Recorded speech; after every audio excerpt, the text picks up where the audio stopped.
Assalamualaikum teman-teman. Di sini saya akan membahas tentang Bank Pembiayaan Rakyat Syariah atau BPRS.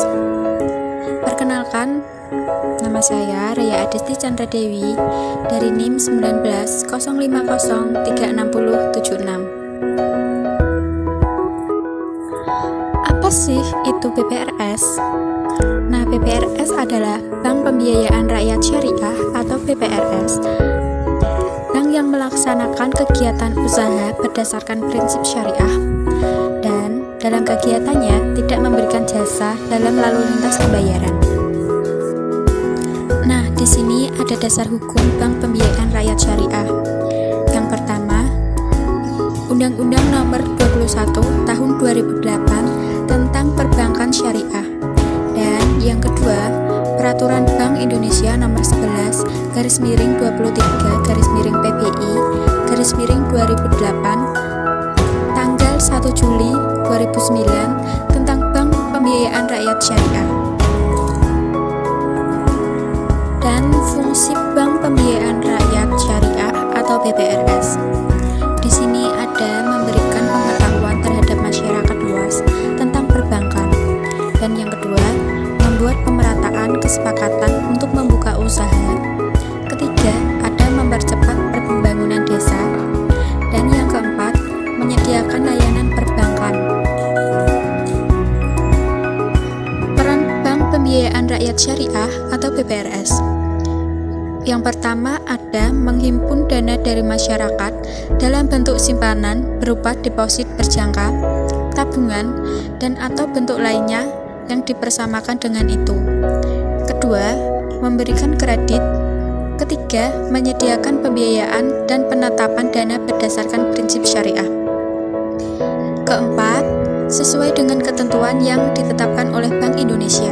Dan yang terakhir, menetapkan dananya dalam bentuk sertifikat Bank Indonesia atau SBI, deposit berjangka, sertifikat deposit, dan atau tabungan pada bank lainnya. Standar Operasional Prosedur atau SOP Bank Pembiayaan Rakyat Syariah atau BPRS. 1. Memperoleh izin dari Menko RI dengan pertimbangan BI. Kedua, bentuk badan hukum BPRS, perusahaan daerah, koperasi, dan PT. Ketiga, didirikan dan dimiliki oleh Pemda, koperasi, dan PT.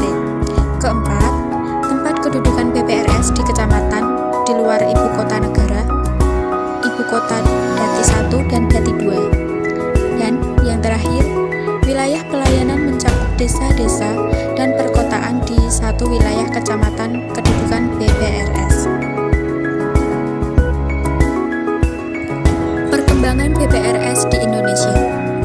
Kinerja BPRS pada tahun 2019 menunjukkan pertumbuhan baik meski mengalami perlambatan dibanding tahun sebelumnya. Dari sisi aset PJD atau pembiayaan yang disalurkan maupun PDPK atau dana pihak ketiga dengan laju YOZ masing-masing sebesar 11,30%, 9,45%, dan 7,34%. Kondisi permodalan BPRS cukup memadai dengan rasio CAR sebesar 17,99%. Resiko kredit pun semakin menurun jika dilihat dari rasio NPF menjadi 7,4% dari tahun sebelumnya 9,30%. Sejalan dengan hal tersebut, rentabilitas BPRS membaik yang didukung oleh peningkatan de-efficient yang ditunjukkan dengan peningkatan ROA menjadi 2,61% dan penurunan BPO menjadi 84,12% dari tahun sebelumnya, yakni 87,66%. NPF atau Non-Performing Financing adalah rasio pembiayaan bermasalah terhadap total pembiayaan. ROA adalah Rate on Assets, yaitu rasio laba sebelum pajak atau disetahunkan terhadap total aset rata-rata. BPO, rasio biaya operasional terhadap pendapatan operasional. Dan yang terakhir, CAR, Capital Adequacy Ratio. Peta persebaran PPRS di Indonesia. Pada tahun 2019, sebanyak 164 PPRS yang tersebar di Indonesia, sedangkan jumlah BPR mencapai 1.545. Ini sangat jelas terlihat bahwa jumlah BPRS jauh lebih sedikit dari jumlah BPM. Selain itu, persebaran BPRS juga masih terpusat di Jawa dan Bali, sebesar 63%. Sumber dari Otoritas Jasa Keuangan 2019. Daftar PPRS di Indonesia. Yang pertama, ada PT PPRS Madinah di Provinsi Jawa Timur. 2. PT PPRS Harta Insan Karimah Makassar di Provinsi Sulawesi Selatan. 3. PT PPRS Mitra Amanah di Provinsi Kalimantan Tengah. 4. PT PPRS Aman Syariah di Provinsi Lampung. 5. PT PPRS Lampung Barat di Provinsi Lampung. 6. PT PPRS Bogor Tegar Beriman di Provinsi Jawa Barat. 7. PT PPRS Unisia Insan Indonesia di Provinsi DIY Yogyakarta. 8. PT PPRS Bobota Lestari di Maluku Utara. 9. PT PPRS Adam di Provinsi Bengkulu. Dan yang terakhir, PT PPRS Purwakarta Insan di Sumatera Utara. PT PPRS Arta Surya Barokah. PT PPRS Arta Surya Barokah didirikan oleh Majelis Ekonomi Pemimpin Wilayah Muhammadiyah Jawa Tengah.